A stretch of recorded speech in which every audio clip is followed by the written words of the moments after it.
Et aujourd'hui encore, nous rendons grâce à Dieu de nous avoir accordé le privilège d'être dans sa présence pour l'adorer, pour le glorifier. Nous allons ouvrir notre programme aujourd'hui avec une prière. Prions. Seigneur, Dieu des armées, Père, nous nous tenons devant toi pour t'adorer, te glorifier, te rendre un culte. Père, nous prions à ce que ta présence soit avec nous, que ta présence règne au milieu de nous. Nous prions pour que ton esprit nous dirige, ton esprit nous encadre, ton esprit nous parle. Père, bénis ce moment et bénis tout un chacun, tous ceux qui nous suivent, tous ceux qui sont là pour t'adorer, pour écouter ta parole. Seigneur, fais-nous du bien et bénis ce moment. Nous te le remettons au nom de Jésus-Christ. Amen. Amen. Amen. Nous allons chanter pour le Seigneur. Nous allons glorifier son nom. Nous allons l'adorer. Alors préparons-nous à adorer le Seigneur et à le glorifier. Chantons pour le Seigneur.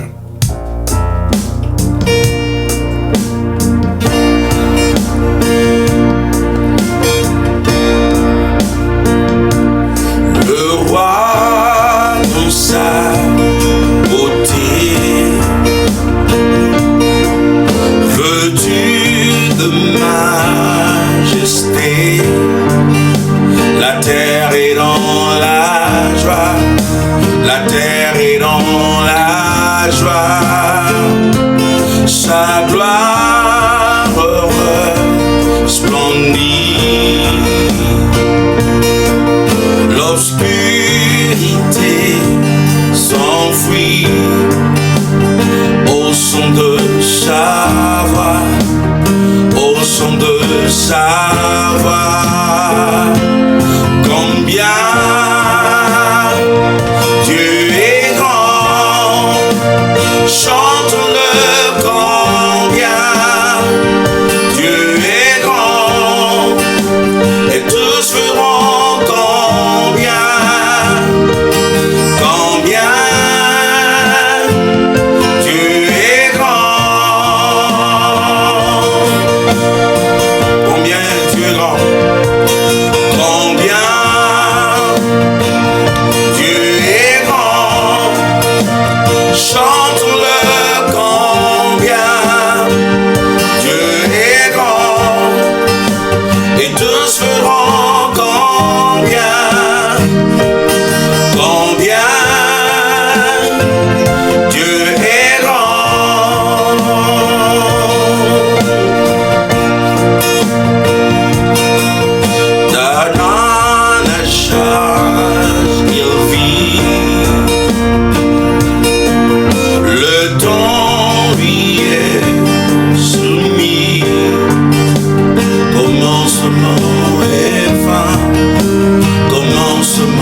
Alléluia. Combien Dieu est grand. Oh Seigneur, nous venons te glorifier, t'élever Seigneur, te chanter. Nous venons confesser, déclarer que tu es grand Seigneur, que tu es grand. Tout ce que tu fais est grand. Tout ce que tu fais est magnifique Seigneur. Alléluia. Qui est plus grand que toi Seigneur? Rien n'est plus grand que toi. Rien n'est plus grand que toi. Ton nom est plus grand que tous les autres noms. Et devant toi, toutes les nations de la terre fléchiront. Toutes les nations de la terre fléchiront. Et comme nous venons en ce moment t'élever, te glorifier, t'adorer et répondre nos cœurs devant toi Seigneur. Notre Dieu est grand. Notre Dieu est grand. Pour toutes tes merveilles, pour tous tes miracles, pour tous tes hauts faits, nous venons élever ton nom. Alléluia.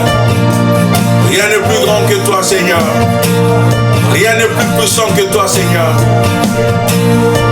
Que ton cœur t'adore. Oh, oh, oh.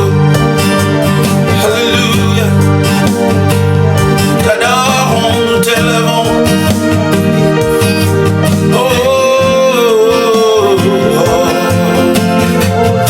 Nous proclamons encore avec nos cœurs combien Dieu est grand. Chantons. Combien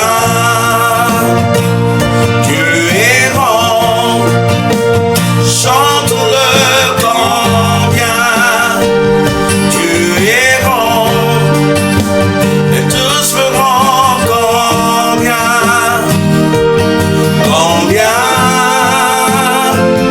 Dieu est grand. Une fois de plus, combien Dieu est grand. Combien Dieu est grand. Chantons-le combien Dieu est grand. Et tous feront combien Dieu est grand. Pense à tous ces bienfaits dans ta vie. Pense à ces délivrances. Il t'a délivré de beaucoup de choses. Il t'a sauvé de beaucoup de choses. Il t'a délivré de la fosse au lion. Il a combattu le combat, les batailles dans votre vie. Et il vous a donné la victoire.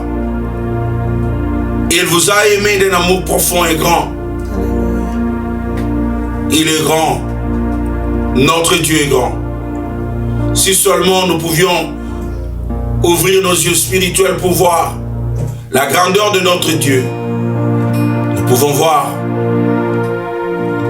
Il n'y a même pas de mots pour qualifier, pour décrire sa grandeur, sa majesté. Dieu Tout-Puissant, quand mon cœur considère tout l'univers créé par ton pouvoir, le ciel d'azur, les éclairs, les tonnerres, l'éclair matin ou les ombres du soir. Chante encore. Dieu Tout-Puissant, quand mon cœur considère tout l'univers créé par ton pouvoir, le ciel d'azur, les éclairs, les tonnerres, le clair matin ou les ombres du soir.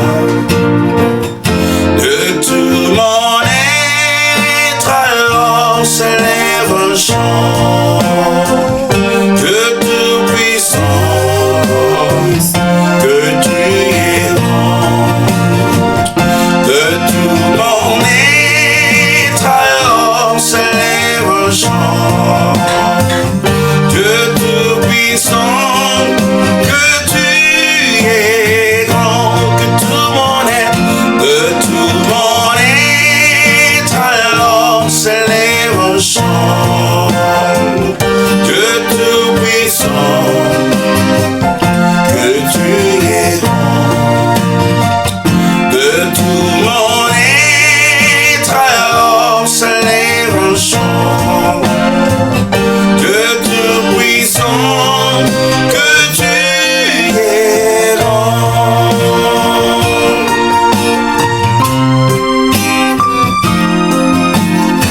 Mais quand je songe au sublime mystère qu'un Dieu si grand ait pu penser à moi, que son cher Fils est devenu mon frère et que je suis l'héritier du grand roi. Alors mon cœur veut dire, alors mon cœur veut dire la nuit, le jour, que tu es bon, ô Dieu d'amour. Alors mon cœur dit la nuit, le jour, que tu es bon, ô Dieu d'amour. Alors mon cœur dit la nuit, le jour, que tu es bon, ô Dieu d'amour. Alors mon cœur dit la nuit, le jour, que tu es bon, ô Dieu d'amour.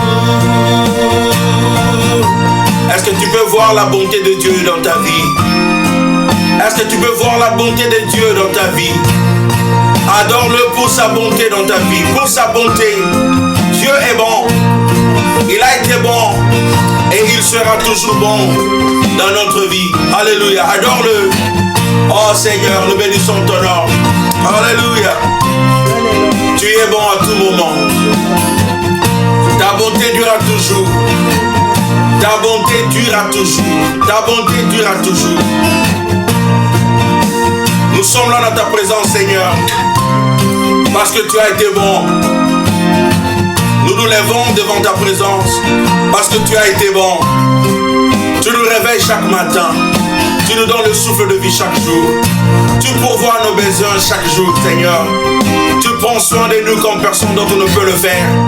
Tu nous donnes la victoire dans nos batailles comme personne ne peut le faire. Tu nous aimes avec un amour profond, avec un amour incontournable, inconditionnel. Tu es bon, Seigneur. À cause de ta bonté, nous voici dans ta présence. À cause de ta bonté, nous voici dans ta présence. Pour t'adorer, pour t'élever, Seigneur. Alléluia. C'est l'expression de notre cœur. Nous savons que tu as été bon. Nous savons que tu es bon. Nous savons que tu seras toujours bon, Seigneur. Tout ce que tu permets dans notre vie est bon. Alléluia. Et tout ce que tu nous donnes est bon. Sois béni. Sois exalté. Le Dieu Tout-Puissant, le Roi éternel qui vit à jamais. Alléluia. Comme mon sauveur, éclatant de lumière, se lèvera de son trône éternel, et que les sons, les douleurs de la terre, je pourrai voir les splendeurs de son ciel. Je rédirai à son divin, je rédirai à son divin séjour. Rien n'est plus grand que son amour.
ce jour.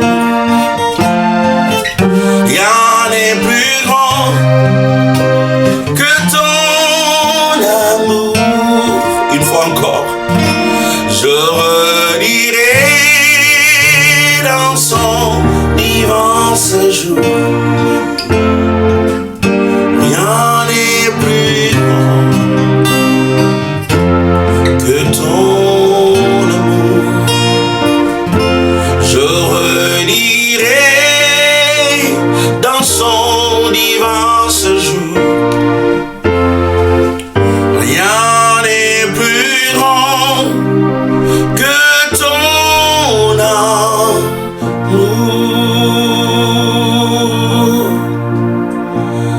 Rien n'est plus grand que ton amour, Seigneur. Absolument rien. Absolument rien. Tu nous as aimés alors que nous étions encore pécheurs. Tu as envoyé ton Fils de venir mourir pour nous alors que nous étions encore pécheurs. Tu nous as aimés inconditionnellement.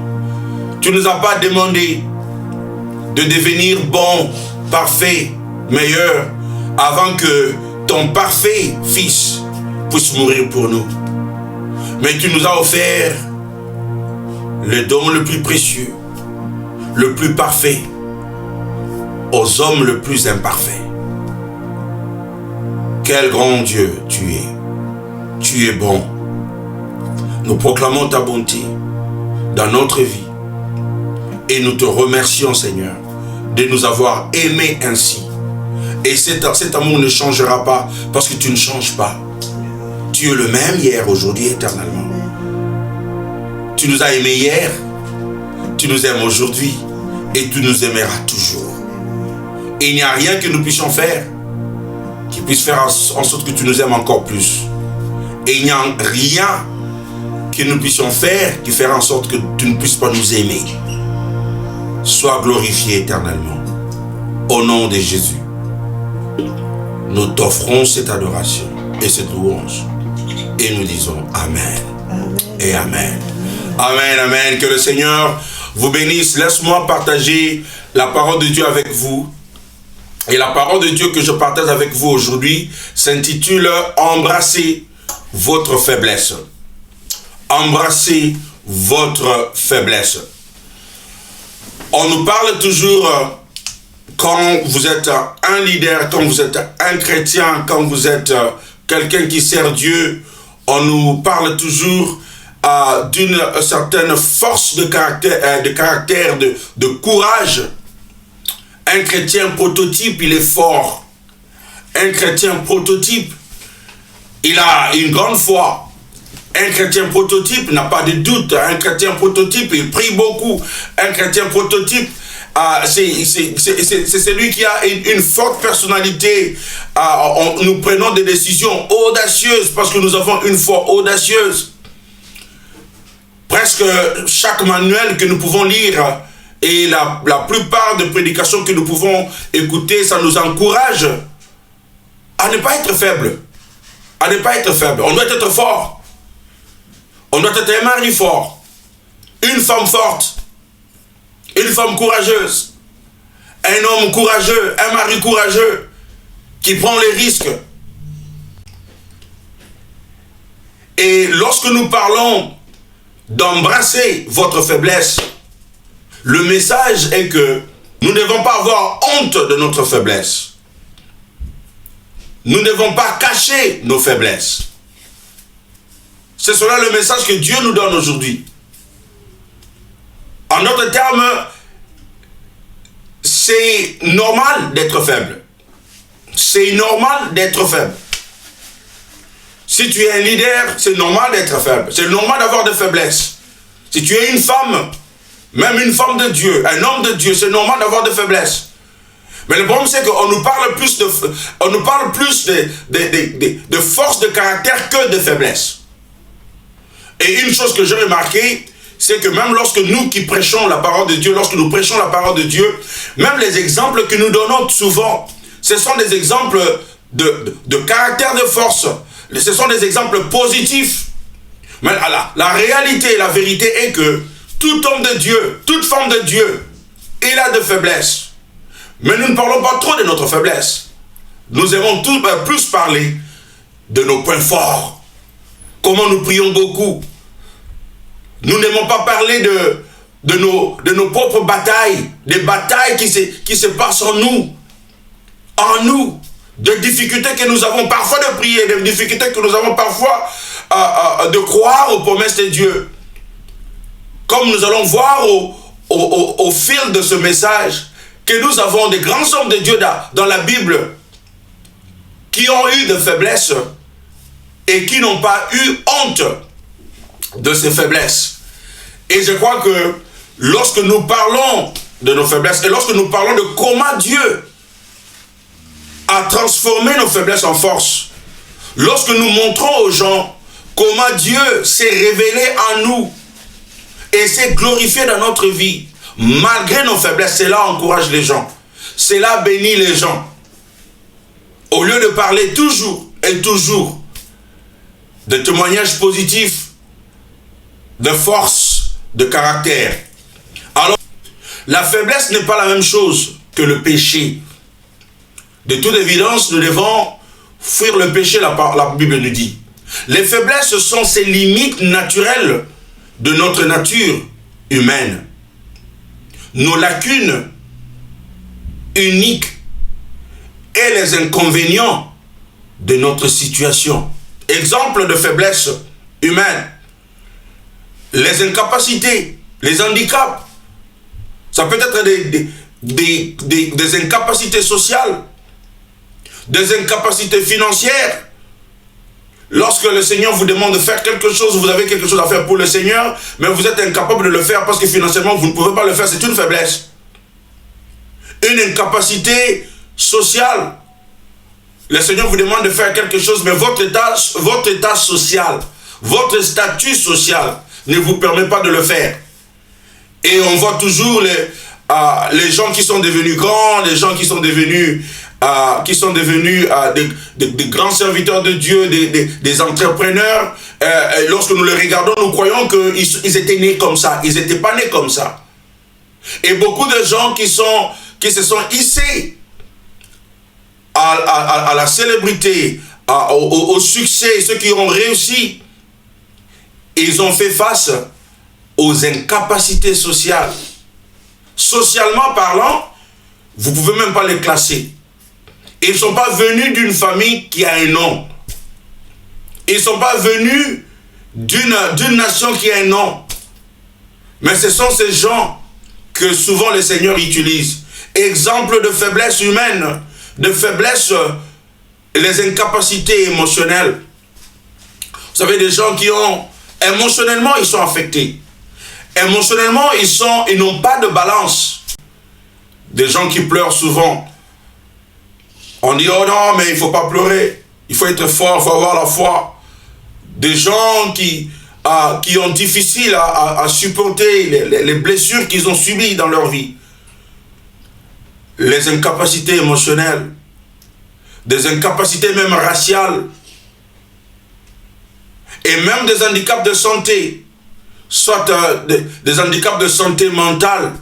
Des gens qui souffrent de la dépression.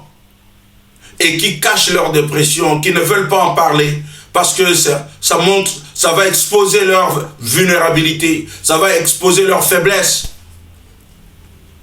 Des gens qui ont des problèmes, de difficultés mentales, ils ont la dépression, ils souffrent de problèmes de santé mentale. Et là, on ne parle pas seulement des païens. Il y a beaucoup de chrétiens qui souffrent de problèmes de santé mentale, mais ils ne veulent pas en parler parce que ça va exposer leur vulnérabilité. Et en tant que pasteur, je sais qu'il y a même beaucoup de pasteurs, même de pasteurs de renommée, qui souffrent de la dépression, mais ils ne peuvent pas en parler. Personne même ne sait. Ils en souffrent. Ils en souffrent. Pourquoi? Parce que s'il en parle, ça va exposer sa vulnérabilité, ça va exposer sa faiblesse. Les gens vont dire, mais comment il est un homme de Dieu, comment il prie, comment il croit en Dieu, mais il a la dépression. Et parfois aussi notre compréhension de la dépression, nous chrétiens, nous avons des problèmes. Parce que lorsque vous entendez quelqu'un dire, par exemple, il suffit d'avoir la foi en Dieu, vous allez vaincre la dépression, ça montre que la personne ne comprend pas ce que la dépression est. Parce que la dépression n'a rien à voir avec ce qu'on pense. C'est une maladie mentale. Et on en souffre. On en est conscient. On sait qu'on souffre de la dépression lorsqu'on se sent abattu. On ne veut pas se laver. On ne veut pas parler. On a des sournages. On a l'anxiété. Ce n'est pas justifié par quelque chose. Quand vous demandez à la personne, mais c'est justifié. Qu'est-ce que ça justifie? En fait, comment vous pouvez justifier cela? La personne ne peut pas vous expliquer. Ça lui vient comme ça. Et parce que nous aimons trop croire au diable, je ne dis pas que le diable n'existe pas, le diable existe. Mais de temps en temps, on dit, voilà la personne, il a des démons. Il est envoûté. Et parce que nous avons attribué aux gens qui sont envoûtés, parce qu'ils ont la dépression ou parce qu'ils souffrent de maladies mentales, ces gens ne veulent pas venir devant. Ils ont demandé des prières, on a prié pour eux, ils ont fait des délivrances et rien ne change. C'est un exemple de faiblesse humaine, de faiblesse que nous rencontrons dans notre vie. Faiblesse de personnalité, manque de qualification académique, ça peut être une faiblesse. Des divorces en série, c'est une faiblesse. Des échecs en série, c'est une faiblesse. Manque de courage, on n'a pas de courage pour affronter les choses, les défis de la vie. Ou commencer quelque chose, nous manquons de courage, c'est une faiblesse. Manque de décisions audacieuses, c'est une faiblesse. Bref, manque des atouts naturels de succès. Ça, ce sont que des exemples que je vous ai donnés, mais la liste peut être très longue. Ce sont des exemples de faiblesse que nous rencontrons. 2 Corinthiens chapitre 11 verset 30. 2 Corinthiens chapitre 11 verset 30. La Bible nous dit, c'est l'apôtre Paul qui est en train de parler, s'il faut se glorifier, c'est de ma faiblesse que je me glorifierai. Écoutez ça. S'il faut se glorifier, c'est de ma faiblesse que je me glorifierai. C'est l'apôtre Paul qui dit, s'il y a un élément, s'il y a quelque chose dont je dois être fier, c'est ma faiblesse. C'est ma faiblesse. Je préfère parler de ma faiblesse plus que de mes succès. De ma faiblesse plus que de mes atouts. Et c'est cela, souvent on nous donne l'image des gens qui ont réussi. Ils nous donnent l'image que et tout ce qu'ils font, ça réussit. Tout ce qu'ils font réussit. Ils n'ont pas de difficultés. Ça vous est arrivé de regarder à un homme, à une femme, à un homme de Dieu, à une femme de Dieu, et de vous dire, mais lui, il n'a pas de défaut, lui. Lui, il n'a pas de faiblesse, lui. Si vous vous dites cela, ça veut dire que, quelque part, l'homme de Dieu, la femme de Dieu, cache ses faiblesses, parce que tout homme a des faiblesses. Si l'apôtre Paul avait des faiblesses et il pouvait se glorifier de ses faiblesses, qui êtes-vous? Qui suis-je? Nous tous, nous avons des faiblesses. Mais le problème, c'est que nous n'aimons pas en parler. Pourquoi? Parce que nous trouvons que c'est contre-intuitif. Nous croyons que c'est contre-productif. Parler de ma faiblesse, ça ne va pas produire trop. Mais parler de combien de temps je prie, je lis la parole de Dieu, de ma force de caractère, ça va produire quelque chose. Les gens vont aimer. Les gens vont aimer et les gens veulent écouter cela. Et on nous fait vendre une image, mais on ne nous fait pas vendre la réalité. On ne nous fait pas vendre la réalité. Nous avons entendu la parole de Dieu, nous avons essayé même d'imiter, mais ça ne marche toujours pas. On se rend toujours compte qu'on n'est pas aussi bon. On n'est pas aussi bon. Vous savez pourquoi les gens aujourd'hui s'agenouillent devant les hommes de Dieu, les femmes de Dieu? Ils s'agenouillent parce qu'ils le trouvent, ils le mettent sur le même point que Dieu. Ils trouvent que ces hommes et des femmes, ils ont surmonté les faiblesses humaines. Ils sont comme des dieux. Mais c'est faux. C'est pas vrai. Tout le monde a des faiblesses, mais on ne veut pas en parler. Alors je partage avec vous 3 choses. Si nous voulons vraiment embrasser notre faiblesse, la première des choses à faire, c'est que nous devons admettre notre faiblesse. Et c'est cela ce que nous ne faisons pas le plus souvent. Êtes-vous faible? Y a-t-il un domaine de votre vie où vous pensez, ouais, ce n'est pas exactement ma force? Admettez simplement. Admettez. Par exemple, si vous avez des problèmes de dépression, parlez-en. Parlez-en. Admettez que vous avez des difficultés. Ça peut être des difficultés d'ordre spirituel. Ça peut être des difficultés d'ordre de foi. Il y a un moment donné où un homme est venu à Jésus.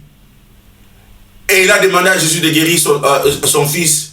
Et Jésus lui dit, si tu as la foi, tu verras la gloire de Dieu. Et il dit à Jésus, Seigneur, viens au secours de ma foi. Voilà un homme qui reconnaît qu'il n'en a pas. Qui reconnaît qu'il n'a pas de foi. Et il demande à Jésus de venir le secourir. Et il n'a pas fait de prétentions. Et très souvent, c'est ça ce qui arrive. Nous, les chrétiens, nous prétendons être forts. Nous prétendons, nous n'aimons pas admettre.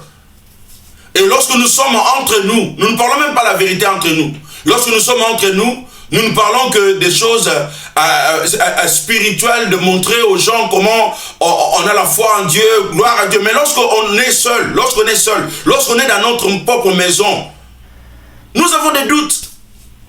Nous avons des difficultés. Il y a même des passages bibliques que nous ne comprenons pas. Il y a même des passages bibliques que vous lisez et vous vous dites, vraiment? Mais vous n'en parlez à personne. Vous avez un problème, mais vous n'en parlez à personne parce que vous croyez que les gens vont vous juger. Les gens vont vous juger. Et je prie vraiment que le Seigneur nous aide, nous, Église, à ne pas être trop, à ne pas avoir des jugements sur les gens. Et c'est cela ce qui fait que les gens n'admettent pas leur faiblesse. C'est ça ce qui fait que les pasteurs, les hommes de Dieu, les femmes de Dieu n'admettent pas leur faiblesse. Parce que s'ils admettent leur faiblesse, on les critique et on les juge. On les critique et on les juge. Et parfois, les hommes de Dieu, les femmes de Dieu, les enfants de Dieu sont sévèrement critiqués et jugés dans l'église que dans le monde.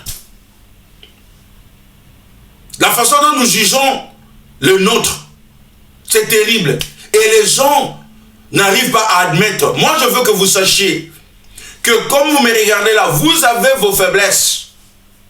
Et vous voulez personne, vous ne voulez pas que quelqu'un vous critique ou vous juge par rapport à vos faiblesses. Et ne le faites pas à quelqu'un d'autre. Ne jugez personne par rapport à ses faiblesses. Même lorsqu'il est tombé, ne le jugez pas, ne le critiquez pas. Parce que c'est ça ce qui fait que les gens n'admettent pas leur faiblesse. Quelle est votre faiblesse? Admettez-le. Admettez-le. C'est normal d'être faible. Vous voulez une preuve? Regardez seulement Paul que j'ai mentionné, écrivain du Nouveau Testament, implanteur d'église, évangéliste, apôtre des gentils et voyageur missionnaire. En fait, qu'est-ce qu'il n'a pas fait pour le Seigneur, l'apôtre Paul? Était-il faible? Absolument. Et écoutez son point de vue sur sa faiblesse. Je vous ai lu 2 Corinthiens chapitre 11 verset 30. Et il dit, s'il faut se glorifier, c'est de ma faiblesse que je me glorifierai. Cela semble à l'envers, contre-intuitif et contre-productif. Pourquoi? Pourquoi se vanter de faiblesse? Mais lui, il dit, je veux me vanter. Je veux me vanter de mes faiblesses. C'est cela le christianisme. C'est cela la foi. C'est cela la foi. Tout homme est faible, tout homme a des faiblesses. Il faut admettre cela. Si l'apôtre Paul a admis, si l'apôtre Paul a dit que je vais me vanter de mes faiblesses, mais qui suis-je? Oh, Aujourd'hui, il y a des gens qui croient qu'ils sont mieux que des apôtres Paul, ils sont mieux que des Jésus, ils sont mieux que de Moïse, ils sont mieux. Et ils ont donné une image d'eux-mêmes qui n'est pas réelle. C'est pas ça la réalité. Revenons à la réalité. Revenons au christianisme réel. Et le christianisme réel, c'est cela. Et nous sommes venus à Dieu à cause de nos faiblesses. Si je n'étais pas faible, mais pourquoi je viens à Dieu? Et pourquoi même j'ai besoin de Dieu si je suis pas faible? Considérez même Jésus. Bien qu'il soit pleinement Dieu, il est également pleinement humain. Il a expérimenté tout comme nous la tentation et la difficulté. Regardez Hébreux chapitre 4 verset 15. La Bible dit, car nous n'avons pas un souverain sacrificateur qui ne puisse compatir à nos faiblesses. Au contraire, il a été tenté comme nous en toutes choses sans commettre de péché. Même Jésus a été tenté. Même Jésus a admis qu'il a eu des difficultés dans son humanité. Car Jésus est 100% Dieu, il est 100% humain. Il avait le corps que vous avez, la chair que vous avez, le sang. Il a senti ce que vous sentez. Voilà pourquoi nous pouvons être fiers de nous glorifier de nos faiblesses, parce que nous avons un souverain sacrificateur qui compatit avec nous. Il a été dans notre situation. Il sait ce que c'est que la faiblesse humaine. Donc lorsque nous allons à Jésus prier, il dit, mon fils, ma fille, oh, je connais ce que tu ressens. Je sais ce que tu ressens.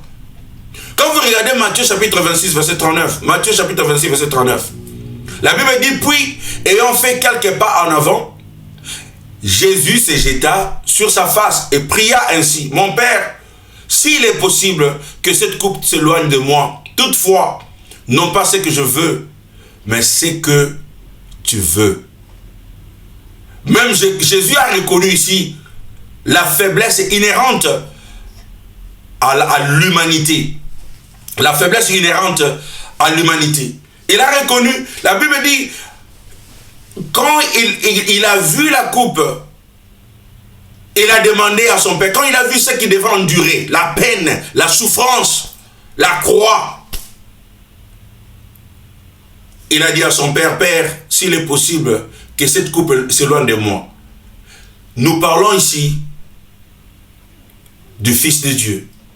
Nous parlons ici de celui qui a été au commencement. Nous parlons ici de l'alpha et l'oméga. Mais dans son humanité, il a regardé ce qu'il devrait aller accomplir pour Dieu.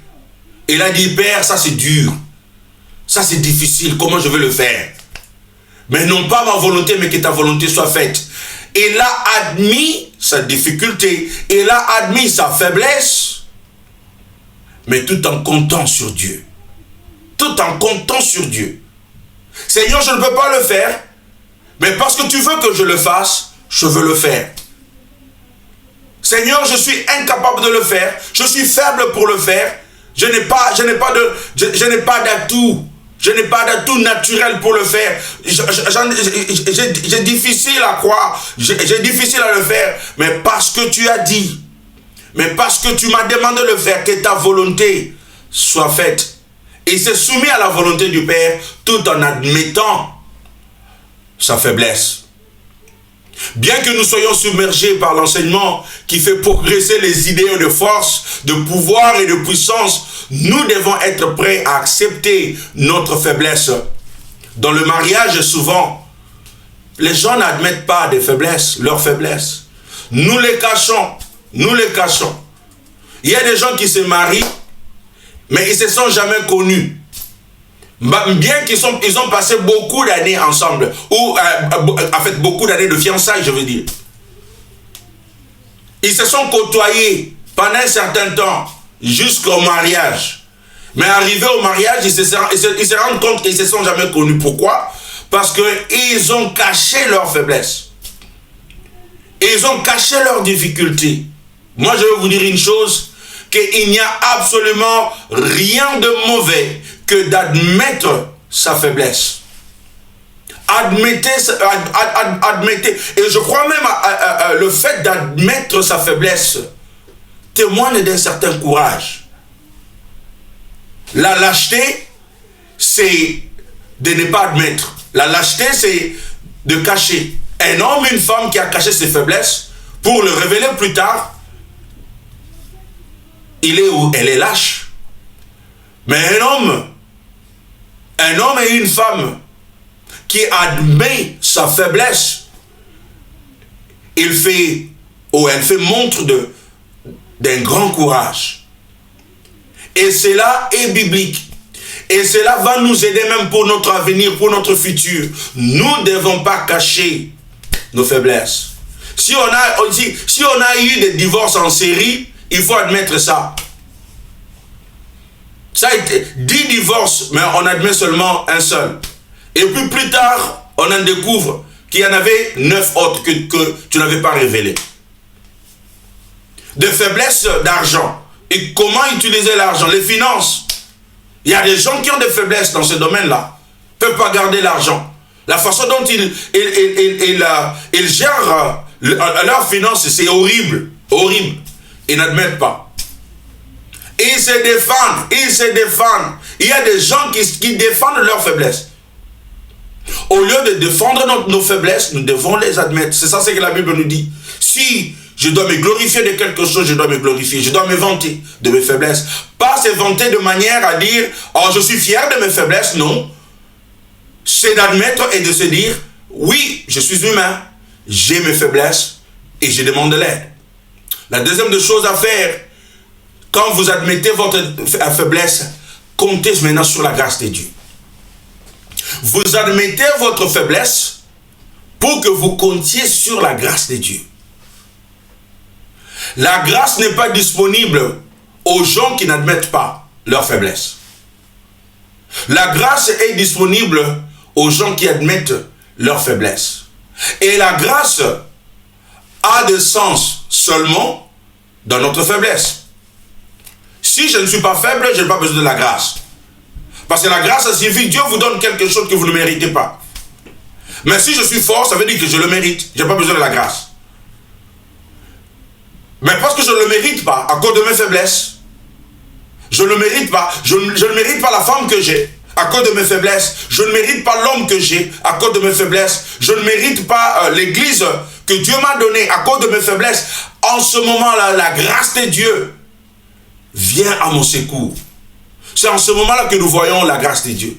Et c'est cela, c'est que nous voyons dans la vie d'Abraham, dans la vie de Moïse, dans la vie de David, dans la vie de Gédéon, dans la vie de Paul. Paul, que nous avons déjà mentionné, avait une faiblesse avec laquelle il luttait. C'était une telle difficulté pour Paul qu'il a prié avec ferveur pour son retrait. Dieu a choisi de ne pas l'enlever. Nous ne savons pas quelle était sa faiblesse, mais cela n'a pas vraiment d'importance. La faiblesse, elle est la faiblesse. Cela importe peu. Comme la faiblesse à laquelle vous faites face. Dieu avait une puissante leçon pour Paul dans sa faiblesse.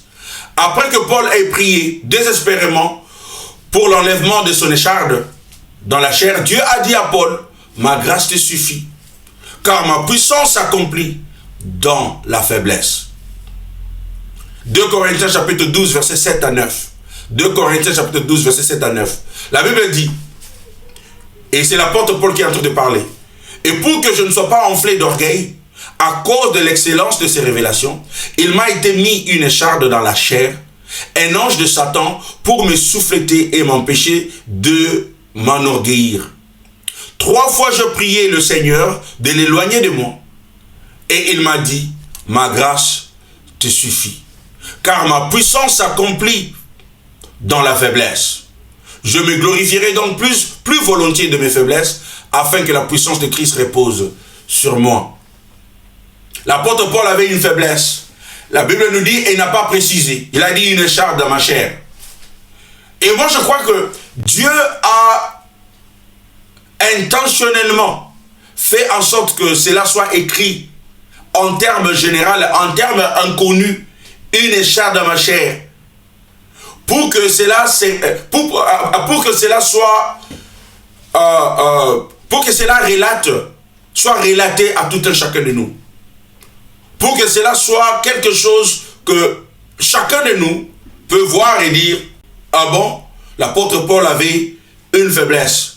Nous ne savons pas laquelle. Nous ne savons pas laquelle. Mais la volonté de Dieu était que, peu importe la faiblesse spécifique à l'apôtre Paul, peu importe, toi et moi, nous avons des faiblesses. Toi et moi, nous avons des faiblesses. Et la Bible dit, Dieu lui a donné une leçon. Il a prié, il a prié, il a prié. Je ne sais pas, peut-être même il a gêné.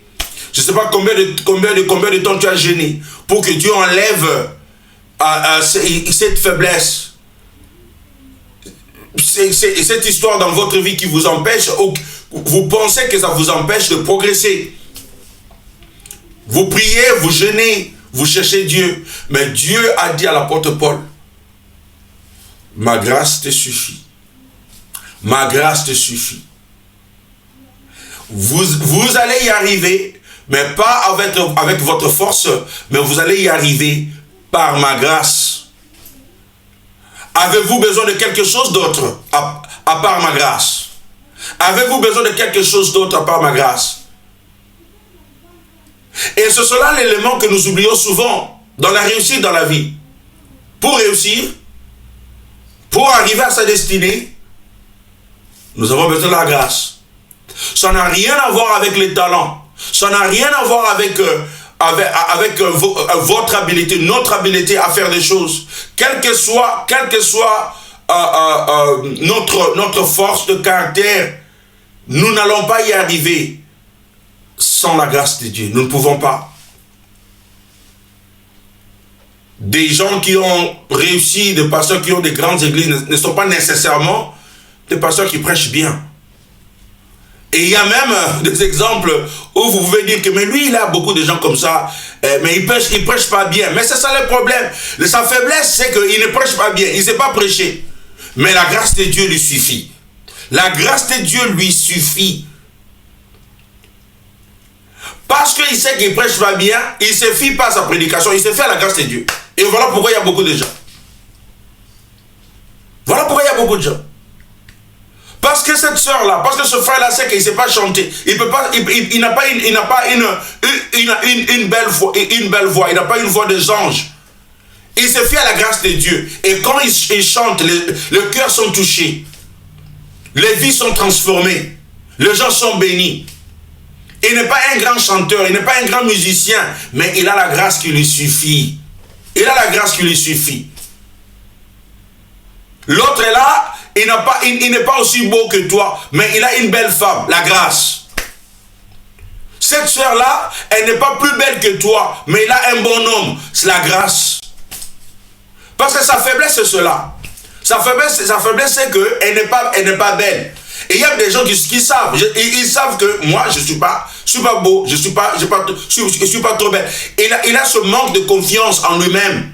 Et il se fie à Dieu. Il dit, Seigneur, si ce n'est pas toi, moi je ne m'en sortirai pas. Si ce n'est pas toi, moi je ne saurais pas. Je ne dis pas que le Seigneur utilise seulement les gens qui sont mauvais, les gens qui ne sont pas talentueux. C'est même un plus si vous avez le talent, mais vous fiez à la grâce de Dieu. C'est même plus si vous avez la beauté, mais vous vous fiez à la grâce de Dieu, au lieu de s'enorgueillir. Voilà pourquoi l'apôtre Paul a dit que Dieu a mis une écharde à cause des révélations qu'il m'avait données, à cause du talent, de l'intelligence, des capacités que Dieu avait données à Paul. Paul pouvait devenir très orgueilleux. Alors Dieu a mis quelque chose pour le ramener sur terre. Nous tous là, Dieu a fait quelque chose dans notre vie qui nous ramène sur la terre. Mais le problème, c'est que nous n'aimons pas l'admettre. Et lorsque nous l'admettons, nous donnons place à la grâce de Dieu. Et la grâce de Dieu est venue dans la vie de Paul. Paul était talentueux, mais il n'a pas compté sur son talent. Il a compté sur la grâce de Dieu. Si vous êtes talentueux, si vous êtes beau, si vous avez une force de caractère, ne comptez pas à cela. Comptez à la grâce de Dieu. Nous voyons la même chose à la vie d'Abraham. Abraham qui à 2 reprises, il a manqué de courage d'admettre que Sarah était sa femme. Il avait une faiblesse. Il ne pouvait pas admettre que Sarah était ta femme. Il avait tellement peur. Moïse, c'est la même chose. Le Seigneur l'a choisi pour diriger les Israélites. Il a d'abord dit qu'il n'était pas éloquent. Il a dit qu'il n'était pas éloquent. C'était ça sa faiblesse. Il ne pouvait pas bien parler. Il était un bégayeur. Il ne pouvait pas parler. Et non seulement cela, Moïse a désobéi à Dieu à Mériba. Il frappa un rocher 2 fois avec son bâton, alors que Dieu lui avait simplement dit de lui parler pour produire de l'eau. Et Moïse aussi a démontré qu'il avait des faiblesses. David également a prouvé qu'il avait des faiblesses. Regardez la vie de David. Il a tué Uri, l'époux de Bathsheba. Et il a même causé la mort de son mari pour qu'il puisse prendre sa femme. Et cette faiblesse en a révélé une autre. C'était que David était aussi un paresseux. Les gens souvent ne voient pas cela. Parce que le jour où il a pris la femme d'Uri, ce jour-là, il devrait normalement aller en guerre avec son armée. Mais à cause de sa paresse, il est resté, il ne faisait rien. La Bible dit qu'il ne faisait rien, il parcourait seulement la cour du roi. Il parcourait ne rien faire. Et c'est cet ennui qui a causé à David de tomber dans le péché. Il était un homme faible. Et cela nous démontre que si Dieu a utilisé ces gens, il peut aussi nous utiliser. Si Dieu a accordé la grâce à ces gens, il peut aussi nous accorder la grâce. Quelle que soit notre faiblesse, quel que soit ce que nous endurons, quel que soit ce que nous sentons, Dieu, il peut nous accorder la grâce. Si seulement nous admettons notre faiblesse, si seulement nous acceptons nos faiblesses et nous laissons place à la grâce de Dieu dans notre vie. La grâce est la grâce. Lorsque vous allez dans la présence de Dieu, vous criez grâce. Lorsque vous priez, vous criez grâce. Lorsque vous marchez, vous criez grâce. Dans tout ce que vous êtes en train de faire, vous pensez la grâce de Dieu. Vous priez la grâce de Dieu. Vous n'allez pas prendre ce travail-là tout simplement parce que vous avez une qualification, parce que vous parlez bien. Il y a quelqu'un d'autre qui ne parle pas aussi bien que toi, qui aura ce travail-là parce que Dieu lui a accordé la grâce. Parce que Dieu lui a accordé la grâce. Des gens qui aiment se faire voir. Les gens qui croient qu'ils connaissent mieux que les autres. Mais vous remarquez que les gens qui ne connaissent pas mieux que vous, ils avancent. Ils avancent sa connaissance. Mais ils utilisent la grâce comme leur carburant. La grâce est leur carburant. Ils mettent ça dans le moteur de leur vie. Et ils continuent à marcher. Mais le problème c'est que toi tu as une belle voiture sans carburant. Et ça s'éteint. Vous essayez de démarrer, ça ne marche pas parce qu'il n'y a pas de carburant. La grâce de Dieu dans notre vie, c'est le carburant qui nous permet d'avancer et d'avancer et d'avancer et d'avancer et de ne pas s'arrêter. Vous savez pourquoi? Parce que la Bible nous dit que Dieu renouvelle sa grâce chaque matin. Il nous renouvelle sa grâce chaque matin. Ceux qui se confient à la grâce de Dieu, ceux qui se confient à la grâce de Dieu dans leur vie chaque jour, Dieu renouvelle, Dieu remplit votre vie. Chaque matin, il met encore un peu plus de carburant dans votre vie. Et les gens vous voient, vous continuez à avancer. Vous ne continuez pas à avancer parce que vous êtes les meilleurs. Vous ne continuez pas à avancer parce que vous connaissez beaucoup, parce que vous priez beaucoup. Vous continuez à avancer parce que Dieu met la grâce en vous. Et même lorsque nous prions beaucoup parce que Dieu nous a fait la grâce de prier. Dieu nous fait la grâce de prier. Chaque matin, il met ça dans votre cœur. Il met ça dans votre cœur. Vous sentez comme si je veux prier. Et vous allez prier. Vous n'allez pas prier parce que vous voulez prier. Vous n'allez pas prier parce que vous êtes fort. Vous allez prier parce que le Seigneur vous a donné la grâce d'aller prier. Et sa grâce vous soutient. Sa grâce vous soutient. Et c'est là, lorsque nous faisons, nous donnons place à la grâce de Dieu. Ceux qui me connaissent, ils savent que je suis un bégayeur. Et lorsque je dis aux gens, beaucoup de gens ne l'acceptent pas. Mais ceux qui me connaissent de près, ils savent que je suis un grand bégayeur. Si je parle normalement, si j'ai une conversation normale, mais je bégaye. Je bégaye. Il m'est arrivé en classe, moi, je ne répondais jamais aux questions. Jamais je ne répondais aux questions. Pourquoi? Parce que les quelques fois que j'ai tenté de répondre aux questions, je ne pouvais pas finir un mot. Et surtout lorsque j'ai la panique. Surtout lorsque j'ai la panique. Et le problème avec le bégaiement, c'est que vous savez que vous en avez. À tout moment, ça peut surgir. Et quand ça surgit, vous ne saurez pas terminer la phrase. Et cela déjà vous met en alerte. Cela déjà vous donne la panique. Et le problème, c'est que quand vous êtes en train de parler, même si ça va bien, dans votre tête, c'est qu'il y a un mot. Il y a un mot que vous ne saurez pas dire, que vous ne saurez pas terminer.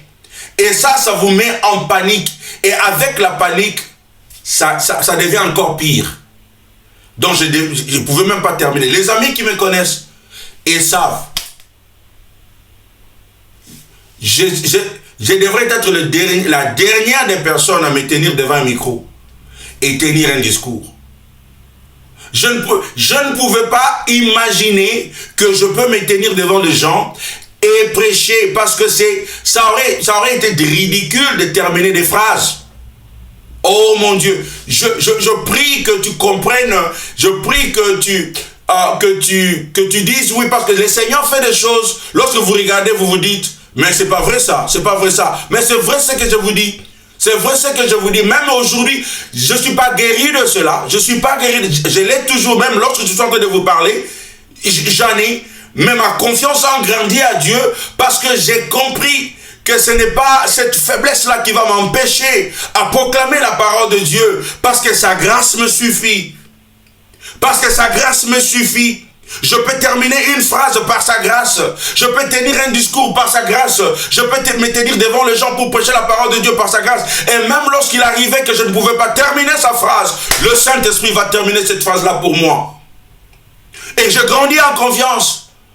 Et chaque jour, avant que je prêche, je vais à genoux et je dis, Seigneur, sans ta grâce, je ne terminerai pas ce discours-là. Je ne terminerai pas cet enseignement-là. Aussitôt que je commence à bégayer, je deviens inconfortable. Et je ne saurais pas, je commence à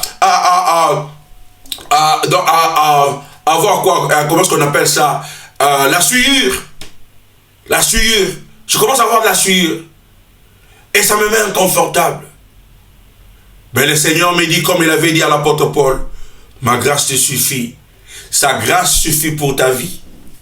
Sa grâce suffit pour ta vie. Cessez de cacher ses faiblesses. Cessez de ne pas le dire. Laisse-moi terminer avec la troisième chose. Vivez dans la force de Dieu maintenant. Vous avez la force, vous avez la grâce. Maintenant, laisse que la force de Dieu puisse venir vous soutenir. Le point de notre faiblesse n'est pas vraiment nous. Le point de notre faiblesse, c'est Dieu. La faiblesse nous permet de nous donner plus pleinement à Dieu et d'engager le pouvoir qu'il a pour nous. Un chrétien fort n'est pas celui qui vit avec force de personnalité ou force de caractère. Un chrétien vraiment fort est celui qui vit dans la puissance de Christ. Dans la puissance de Christ. Oui, c'est contre-intuitif et semble voué à l'échec d'admettre notre faiblesse et encore moins de l'accepter ou de s'en vanter. La faiblesse n'est pas la voie vers un christianisme capable, du moins dans la pensée de la plupart des gens. Mais les idées de Dieu sont souvent contre-intuitives. C'est pourquoi Paul a fait la déclaration paradoxale. Quand je suis faible, alors je suis fort. Quand je suis faible, alors je suis fort. 2 Corinthiens chapitre 12, verset 10. La faiblesse est bonne. La faiblesse est bonne. Il n'y a rien de mauvais d'être faible. Grâce à notre faiblesse, Dieu obtient plus de gloire. Par notre faiblesse, Dieu révèle sa puissance. Et il s'agit de Dieu, pas de nous. Quelle que soit notre faiblesse, acceptez-la et regardez ce que Dieu peut faire dans votre vie. Que Dieu bénisse sa parole au nom de Jésus. Amen. Père, nous bénissons ton nom. Alléluia. Nous bénissons ton nom, Seigneur, et nous te rendons gloire. Aide-nous à admettre notre faiblesse et à ne pas le cacher. Alors que nous comptons sur ta grâce. Et alors que nous nous appuyons sur ta force. Pour pouvoir atteindre ce que nous devions atteindre. Et faire des grandes choses. Lorsque les gens nous regardent, ils croient que nous sommes talentueux. Ils croient que nous sommes forts. Mais absolument pas. Parce que nous nous sommes cachés en toi. Et c'est toi qui es en train de faire le travail à nous. Bénis ton peuple. Avec cette parole, nous te le prions au nom de Jésus. Notre seul Seigneur et Sauveur. Nous disons Amen et Amen. Que le Seigneur nous bénisse. Je veux vous retrouver la semaine prochaine. En attendant, partagez ce message si vous l'avez aimé. Aimez notre page, vous voyez là sur l'écran. Abonnez-vous sur notre chaîne YouTube, Pasteur Charlie Congolo. Et le Seigneur va vous bénir. Partagez également et quelqu'un sera béni par ce message. Que le Seigneur vous bénisse et je vous retrouve prochainement.